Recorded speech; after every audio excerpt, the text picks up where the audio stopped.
राम राम दोस्तों और मेरी माताएं बहनें, आशा है कि आपके ऊपर बाबा नीम करोली जी की अपार कृपा होगी। आपके घर परिवार में सभी कुशल मंगल होंगे, यही मेरी प्रार्थना बारंबार बाबा नीम करोली जी से। यही मेरी अर्जी, मेरे बाबा सबके कष्ट हरो, सबके ऊपर कृपा करो। जय बाबा नीम करोली महाराज। दोस्तों और मेरी माताएं बहनें, आज मैं आपको दान का अर्थ, दान से हमें क्या क्या लाभ होते हैं और दान का क्या महत्व है। जय राम जी। शुरू करते हैं। दान का अर्थ। हवन और दान कभी नष्ट नहीं होते। दिया जाए पर उसका हिसाब ना रखा जाए, सही दान है। अर्थात हम किसी भी प्रकार की सहायता करें पर उसके बदले में कुछ ना चाहें, यही दान का वास्तविक स्वरूप है। देना ही दान नहीं है, देने के पीछे हमारी भावना क्या है, यह मुख्य बात है। किसी का स्वार्थ या प्रेम, अपनत्व या वापस लेने से प्रेरित होकर देते हैं तो वह दान नहीं है। निष्काम, निष्कपट, निस्वार्थ एवं निर्मल भाव से देने की क्रिया को दान कहते हैं। यदि कोई पिता अपने पुत्र के लिए या नौकर, सगे संबंधी या दूर के रिश्तेदार के लिए कुछ करता है तो वह दान नहीं है, यह तो उसका कर्तव्य है। या अपनेपन से प्रेरित होकर की गई सहायता। किसी को कुछ देना दान है कि नहीं, इसका निर्णय दाता के मनोभावों पर निर्भर करता है। दान का महत्व। मनीषियों ने संसार को अक्षण भंगुर कहा है।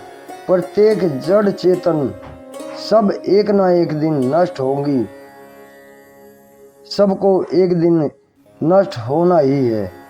परंतु दान को संसार में अक्षय कहा गया है। सब नष्ट हो जाएगा पर दान कभी भी नष्ट नहीं होता। महाभारत में वेद व्यास जी लिखते हैं, जब महादानी कर्ण से कवच कुंडल मांगने ब्राह्मण वेशधारी इंद्र आए तो उनके मित्र शल्यराज ने उन्हें मना किया। तो कर्ण ने कहा, मित्र मुझे इसके लिए टोकी मत, क्योंकि विद्या जो कभी नष्ट नहीं होती वह भी समय के साथ नष्ट हो जाती है। कितना ही मजबूत जड़ वाला वृक्ष हो, एक ना एक दिन वह भी नष्ट हो जाता है। जल या तो सूख जाता है या समुद्र में बहकर चला जाता है, किंतु निष्काम भाव से किया हुआ हवन और दान कभी नष्ट नहीं होता। आप यदि दानदाता को रोकेंगे तो अपयश के भागी होंगे। कहा भी गया है कि दान देने में कोई रोकता है तो वह भी घोड़े जैसी पशु योनि धारण करता है। सबसे बड़ा दान। वैसे दान शब्द ही अपने आप में गौरवशाली है। जिस प्रकार अग्नि की एक चिंगारी सारे संसार को भस्म कर सकती है, उसी प्रकार अति लघु दान को भी छोटा नहीं कहा जा सकता। हमारे द्वारा निर्मल भाव से दिया गया दान हमें ऊंचे शिखर पर पहुंचा सकता है। संसार में अन्न दान को बड़ा कहा गया है, क्योंकि इसके बिना हम जीवित नहीं रह सकते। अन्नाद भवन्ति भूतानि, उससे भी अति परम बढ़कर विद्यादान कहा गया है, क्योंकि हम जीवित हैं और विवेक नहीं है तो मानवता का अभाव हो जाएगा। यदि दान के संबंध में विशेष विचार करें तो प्रेम दान सर्वोत्तम है। कहते भी हैं कि जिस जीव में प्रेम भाव उत्पन्न होगा, समझिए उसने सबको जीत लिया। प्रेम के वश में सारा संसार है। दान किसे दिया जाए यह भी विचारणीय है। कोई भी दान तब तक सार्थक नहीं है जब तक उसका संपूर्ण उपयोग ना हो। इसके अलावा वस्तु की उपयोगिता आवश्यक निर्धारित करती है। जैसे किसी को जोरों से भूख लगी है और उसे स्वर्ण भूषण दान दिया जाए, यह कहाँ तक ठीक है।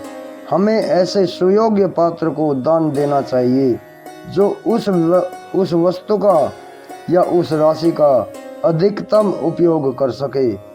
इसके संबंध में कहा गया है, जिस तरह समुद्र में वर्षा व्यर्थ है, उसी प्रकार तृप्त आदमी को भोजन कराना व्यर्थ है। दिन में दीपक का प्रकाश निष्प्रयोजन है उसी प्रकार धनी आदमी या कुपात्र को दान देना बेकार है। जिसे जिस तरह की आवश्यकता हो उसे उसी प्रकार का दान देना चाहिए, वही श्रेष्ठकर है। दोस्तों और मैं माताएं बहनें, ये दान किसे देना चाहिए और किस तरह किस भाव से देना चाहिए, ये पूरा विवरण है, इसे आगे भी शेयर करें। जय बाबा नीम करौली महाराज जी की।